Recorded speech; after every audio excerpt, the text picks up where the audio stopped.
കൊടിയത്തൂർ ഗ്രാമപഞ്ചായത്ത് കർഷക ദിനാചരണം ആലുങ്ങൽ പാരാമൗണ്ട് ഓഡിറ്റോറിയത്തിൽ നടന്നു. തിരുവമ്പാടി MLA CK കാസിം ഉദ്ഘാടനം ചെയ്തു. ചിങ്ങം 1 കർഷക ദിനം കൊടിയത്തൂരിലും വൈവിധ്യമാർന്ന പരിപാടികളോടെയാണ് നടന്നത്. ഗ്രാമപഞ്ചായത്ത് കൃഷിഭവന്റെയും ഗ്രാമപഞ്ചായത്ത് ഭരണസമിതിയുടെയും ആഭിമുഖ്യത്തിൽ ആലുങ്ങൽ പാരാമൗണ്ട് ഓഡിറ്റോറിയത്തിലായിരുന്നു പരിപാടികൾ. കർഷക ദിനാചരണം CK കാസിം MLA ഉദ്ഘാടനം ചെയ്തു. വലിയ പങ്ക് വഹിച്ചിട്ടുള്ളവരാണ് ഇന്ന് ഇവിടെ ആദരിക്കപ്പെടുന്നവരും കഷ്ടപ്പെടുന്ന ആളുകളുമൊക്കെ. അതുകൊണ്ട് രാജ്യം തന്നെ കർഷകരെ വലിയ ബഹുമതിയിലൂടെയാണ് കാണുന്നത്. നമ്മൾ കാർഷിക ആത്മഹത്യയിൽ ഇടപെടുത്താൻ വളരെ ആദ്യം കൂടി കാണുകയും ബഹുമാനിക്കുകയും ചെയ്യണം.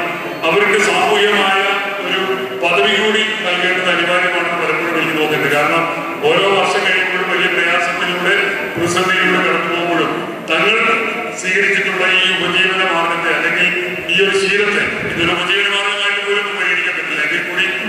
തുടർന്ന് പഞ്ചായത്തിലെ മികച്ച കർഷകരെ MLA ആദരിച്ചു.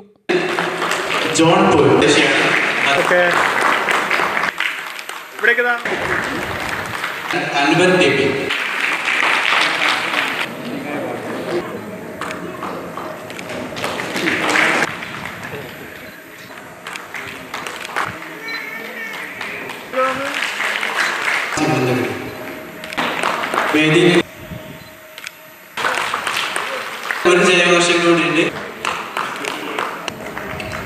വേദിയിലുള്ളത് അബ്ദുൽ ചെറുവാടി. അടുത്തത് പോകുന്നത് 3 പേരാണ്. അബ്ദുള്ളയൊക്കെ ചാത്തോറ്റി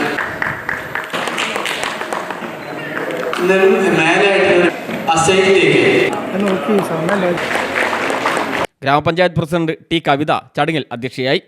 വൈസ് പ്രസിഡന്റ് സുജാ ടോം, ജില്ലാ പഞ്ചായത്ത് അംഗം P Balkees, Misab Keezhariyur, block panchayat standing committee chairperson Dhanya Baburaj, block panchayat അംഗം Majeed Moolath, BN Shuhaib, grama panchayat standing committee ചെയർപേഴ്സൺമാരായ കസ്ന ഹമീദ്, P അഹമ്മദ് കുട്ടി, പ്രേമ കോട്ടമ്മൽ, കൃഷി ഓഫീസർ രാജശ്രീ, വാർഡ് മെമ്പർമാരായ KC Muhammed Yusuf, C Hareesh, Kodiyathur service സഹകരണ bank vice president AC Nisar Babu, Kerala Grameen bank Kodiyathur unit manager RV Rajalakshmi തുടങ്ങി നിരവധി പേർ ചടങ്ങിൽ സംബന്ധിച്ചു.